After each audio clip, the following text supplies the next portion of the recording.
Hi friends, welcome to MS info channel. Friends, ఈరోజు మీ అందరికీ ఈ వీడియోలో ఇప్పుడే వచ్చినటువంటి ఒక బ్రేకింగ్ న్యూస్ అప్డేట్ గురించి చెప్పడానికే ఈ యొక్క వీడియోని అయితే చేయడం అయితే జరుగుతుందండి. సో ఆ బ్రేకింగ్ న్యూస్ అప్డేట్ ఏంటంటే, మన యొక్క తెలంగాణ రాష్ట్ర వ్యాప్తంగా సీఎం రేవంత్ రెడ్డి గారు అయితే మనకు వినాయక చవితి పండుగ కానుకగా అయితే మనకు శుభవార్త అయితే చెప్పారండి. అయితే వినాయక చవితి పండుగకు సంబంధించి ప్రజలకు అయితే ఇవైతే మనకు ఉచితంగా అయితే ఇవ్వబోతున్నామని చెప్పేసి ప్రకటన అయితే జారీ చేశారు.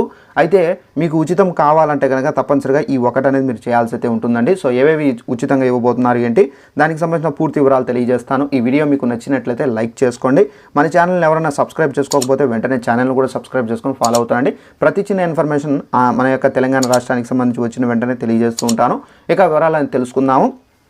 అయితే మన యొక్క తెలంగాణ రాష్ట్ర వ్యాప్తంగా సీఎం రేవంత్ రెడ్డి గారు అయితే మనకు వినాయక చవితి కానుకగా అదిరిపోయేటటువంటి శుభవార్తను అయితే ప్రకటించారండి. అయితే మనకు వినాయక చవితి పండుగ రోజు మనకు ఇవన్నీ ఉచితంగా అయితే ఇవ్వబోతున్నారు. మంచి నోటిఫికేషన్ కూడా అయితే వచ్చిందండి. ఒకసారి ఆ నోటిఫికేషన్ మీకు ఇక్కడ స్టిక్ చేస్తాను చూడండి. ఇక్కడ చూసుకున్నట్లయితే గణేష్ మండపాలకు ఉచిత విద్యుత్ అని చెప్పేసి టైటిల్తో నోటిఫికేషన్ అయితే పబ్లిష్ కావడం అయితే జరిగింది. తెలంగాణ రాష్ట్ర వ్యాప్తంగా గణేష్ ఉత్సవాలకు ఉచిత విద్యుత్ను అందించడంలో ప్రభుత్వానికి ఎలాంటి అభ్యంతరం లేదని చెప్పేసి సీఎం రేవంత్ రెడ్డి గారు అయితే అన్నారు.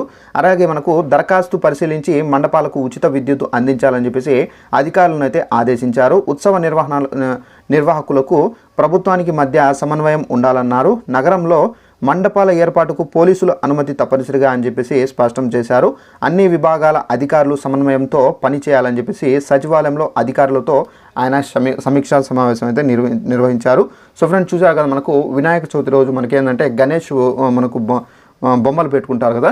సో ఈ వినాయక చవితి రోజు వినాయకుడు బొమ్మలు పెట్టుకుంటారు కదా. సో ఆ వినాయకుడు బొమ్మలు పెట్టుకొని మండపాలకు సంబంధించి ఏదైతే కరెంటు వాళ్ళు యూజ్ చేస్తారో ఆ కరెంట్ అనేది ఉచితంగా అయితే ఇవ్వబోతున్నారు. దీనికి సంబంధించి మీరు ఈ ఒకటి అనేది చేసుకోవాల్సి అయితే ఉంటుందండి. ఆ ఒకటి ఏంటి, దానికి సంబంధించి కూడా మీకు ఎక్స్ప్లెయిన్ చేస్తాను. దానికి సంబంధించి కూడా నోటిఫికేషన్ అయితే వచ్చింది. ఆ నోటిఫికేషన్ కూడా ఇక్కడ మీకు స్టిక్ చేస్తాను. గణేష్ మండపాలకు అనుమతి లేకుండా కరెంటు వాడితే కఠిన చర్యలు. సో గణేష్ ఉత్సవాల సందర్భంగా ఏర్పాటు చేసే వినాయక మండపాలకు దరఖాస్తు చేసుకుంటేనే ఉచిత విద్యుత్ అందిస్తామని సీఎం రేవంత్ రెడ్డి గారు అన్నారు. అనుమతులు లేకుండా ఎవరైనా విద్యుత్ వినియోగిస్తే కనుక అలాంటి వారిపై చట్ట ప్రకారం కఠిన చర్యలు తీసుకుంటామని చెప్పేసి కూడా హెచ్చరించారు. జవాబుదారీతనం కోసం తప్పనిసరిగా అనుమతి తీసుకోవాలని చెప్పేసి మండపాలకు ఉచిత విద్యుత్ ఇవ్వాలని భాగ్యనగర్ గణేష్ ఉత్సవ సమితి ప్రభుత్వాన్ని కోరింది. సో ఫ్రెండ్స్, చూసారు కదా, మన యొక్క తెలంగాణ రాష్ట్ర వ్యాప్తంగా ఎవరైతే గణేష్ విగ్రహాలు పెట్టుకొని సో ఎవరైతే మండపాలకు కరెంటు అనుమతి లేకుండా యూస్ చేస్తే కనుక అలాంటి వాళ్ళ మీద కఠిన చర్యలు తీసుకుంటారు.